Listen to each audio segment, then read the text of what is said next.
Психология на инвестирането. Как да запазите спокойствие в трудни времена. Инвестирането е повече от просто разбиране на числата и финансите. Един от най-големите фактори за успех или неуспех в инвестирането е психологията на инвеститора. Често дори добре образовани и опитни инвеститори допускат грешки поради емоционални решения в трудни времена. Пазарните колебания, икономическите кризи и финансовите сътресения могат да предизвикат страх, паника и неправилни действия. Именно тук се проявява значението на психологията в инвестирането. Целта на тази тема е да изследва как психологията влияе на инвеститорите и как да запазите спокойствие и рационалност дори в най-трудните времена. Ще разгледаме как работят емоциите по време на пазарни колебания, защо дисциплината и дългосрочната перспектива са критични за успеха, както и какви стратегии могат да помогнат да преодолеете психологическите капани на инвестирането. Основите на инвестиционната психология. Какво представлява инвестиционната психология? Инвестиционната психология изучава начините, по които емоциите и когнитивните пристрастия влияят на поведението на инвеститорите. Емоциите като страх, алчност, надежда и несигурност често водят до грешки, които могат да имат сериозни последици за дългосрочните резултати от инвестициите. Ролята на емоциите в инвестирането. Емоциите могат да бъдат мощна движеща сила зад инвестиционните решения. В моментите, когато пазарите са нестабилни или се случват събития с голямо икономическо значение, инвеститорите често реагират с ирационални действия, като продават активи на ниски цени или купуват в пик. Пример. По време на финансовата криза през 2008 година. Много инвеститори продадоха акциите си в паника, без да осъзнават, че това е един от най-добрите моменти за покупка.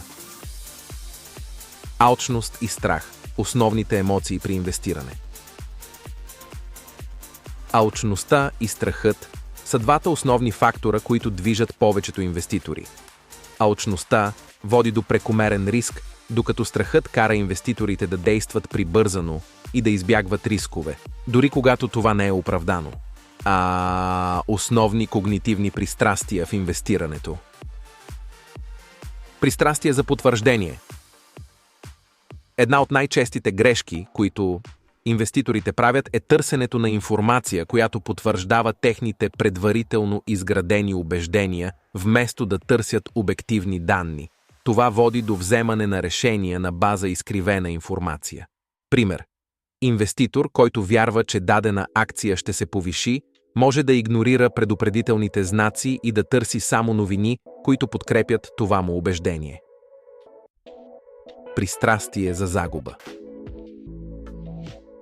Хората обикновено изпитват по-силен емоционален ефект от загубите, отколкото от печалбите. Това води до избягване на риска или до задържане на лоши инвестиции в опит да избегнат загуби, дори когато е ясно, че тези инвестиции няма да се възстановят. Прекомерна самоувереност. Много инвеститори са склонни да надценяват своите способности и познания. Те вярват, че могат да победят пазара, което често ги кара да поемат прекомерни рискове.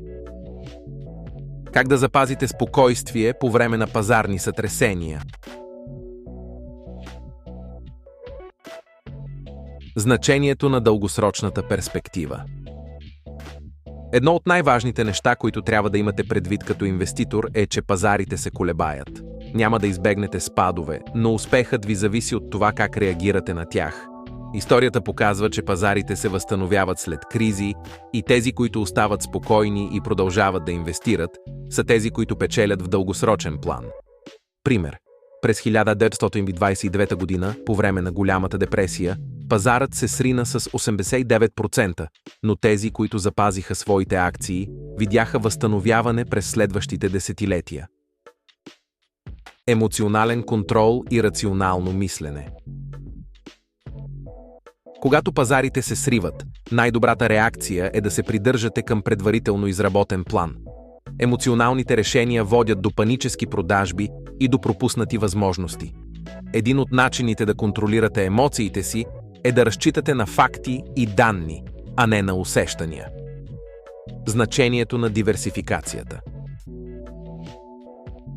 Един от най-добрите начини да намалите риска и да запазите спокойствие е чрез диверсификация. Чрез разпределяне на инвестициите си в различни активи, акции, облигации, недвижими имоти и така нататък, можете да минимизирате въздействието на пазарните сътресения върху портфолиото си. Стратегии за успешен емоционален контрол. Автоматизация на инвестициите. Един от начините да избегнете емоционалните решения е да автоматизирате инвестициите си. Това означава да създадете план за периодични вноски и автоматично закупуване на активи, без да се влияете от пазарните събития. Създаване на план за действие при кризи. Важно е да имате план за действие при спадове на пазара. Знаейки какво ще направите в случай на пазарен срив, ще ви помогне да избегнете емоционални решения. Позитивно мислене и дългосрочни цели. Фокусирайте се върху вашите дългосрочни цели и помнете, че пазарните колебания са временни. Това ще ви помогне да запазите спокойствие, когато всички около вас изпадат в паника. Как да тренирате психологията си като инвеститор? Ментална подготовка. Менталната подготовка е ключът към успешното инвестиране. Практикувайте техники за контрол на стреса, като медитация или йога, за да запазите спокойствие дори в най-трудните моменти. Обучение и познания. Често знанията и опитът играят ключова роля в психологическата устойчивост.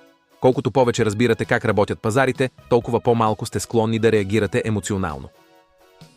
Консултация с финансов съветник. Ако изпитвате трудности с емоциите си при вземане на финансови решения, консултация с професионален финансов съветник може да ви помогне да запазите рационален поглед върху ситуацията. Как да избегнете най-честите психологически капани? Капанът на следването на тълпата. Много инвеститори правят грешката да следват действията на другите. В кризисни времена това може да доведе до панически продажби или закупуване на активи в пикови моменти. Важно е да останете верни на своята стратегия и да не се поддавате на натиск. Капанът на моменталната печалба. Някои инвеститори се фокусират прекалено върху краткосрочните резултати. Това води до нереалистични очаквания и прекомерни рискове. Винаги мислете за дългосрочния хоризонт. Практическа работа върху инвестиционната психология. Водене на дневник на емоциите. Една от най-ефективните техники за управление на емоциите при инвестиране е воденето на дневник. В този дневник може да записвате как се чувствате при различни пазарни ситуации. Например, когато пазарът пада, запишете каква е вашата първоначална реакция. Искате ли да продадете всичко или усещате нужда да купите? Този дневник ще ви помогне да разберете собствените си емоции и как те влияят на вашите решения. Поставяне на реалистични очаквания. Много инвеститори влизат на пазара с нереалистични очаквания за бързи печалби. Това води до разочарования и прибързани решения. Важно е да разберете, че успехът в инвестирането не идва за една нощ, а изисква време, търпение и дисциплина. Поставяйте си реалистични цели и не очаквайте моментални резултати. Приемане на загубите като част от процеса. Загубите са неизбежна част от инвестирането. Всеки инвеститор, дори и най-опитният, е изпитвал загуби. Важното е как реагирате на тях. Вместо да се съсредоточавате върху миналите неуспехи, използвайте ги като урок за подобряване на бъдещите си решения. Приемането на загубите с хладнокръвие ще ви помогне да запазите спокойствие и да се придържате към дългосрочния си план. Примери от реалния свят за успешни инвеститори, запазили спокойствие. Уорън Бъфет, майсторът на дългосрочното мислене. Уорън Бъфет е един от най-известните инвеститори в света и неговата философия за инвестиране е силно свързана с психологията. Един от ключовите му принципи е да игнорира краткосрочните пазарни колебания и да се фокусира върху стойността на компаниите в дългосрочен план. Бъфет не се влияе от емоциите на пазара и често инвестира в компании, които изглеждат подценени, когато другите се страхуват да го направят. Джак Богъл, основателят на индексовите фондове. Джак Богъл, основател на Vanguard и създател на първите индексови фондове, също е пример за инвеститор, който разбира силата на психологията. Той препоръчва на инвеститорите да избягват опитите да победят пазара и вместо това да инвестират в диверсифицирани портфейли, които следват дългосрочния растеж на икономиката. Тази стратегия изисква психическа устойчивост, защото не винаги ще има моментални резултати, но в дългосрочен план тя носи стабилни печалби. Заключителни мисли и съвети за инвеститорите. Психологията на инвестирането е едновременно изкуство и наука. Успешните инвеститори разбират, че не могат да контролират пазара, но могат да контролират собствените си емоции и реакции. Запазването на спокойствие в трудни времена е предизвикателство, но е критично за успеха. Няколко ключови съвета за успешното инвестиране. Следвайте план. Без значение какво се случва на пазара, имайте план и се придържайте към него. Това ще ви помогне да избегнете емоционални решения. Не се влияйте от мнението на тълпата. Винаги ще има хора, които паникьосват или се поддават на еуфорията. Важно е да не се влияете от това и да останете верни на своята стратегия. Придържайте се към дългосрочните цели. Пазарните колебания са временни, но дългосрочният растеж на пазара е доказан.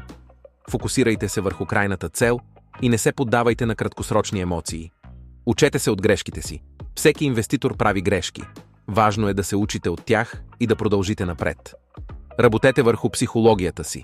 Тренирайте се да контролирате емоциите си чрез ментални упражнения, дневник на емоциите или професионална помощ, ако е необходимо. С тези инструменти и стратегии ще сте по-подготвени да запазите спокойствие, когато пазарите стават нестабилни. Винаги помнете, че успешното инвестиране е комбинация от знания, дисциплина и психическа устойчивост. Най-добрите инвеститори не са тези, които винаги правят най-печелившите сделки, а тези, които успяват да запазят спокойствие и да следват своите цели, независимо от препятствията по пътя.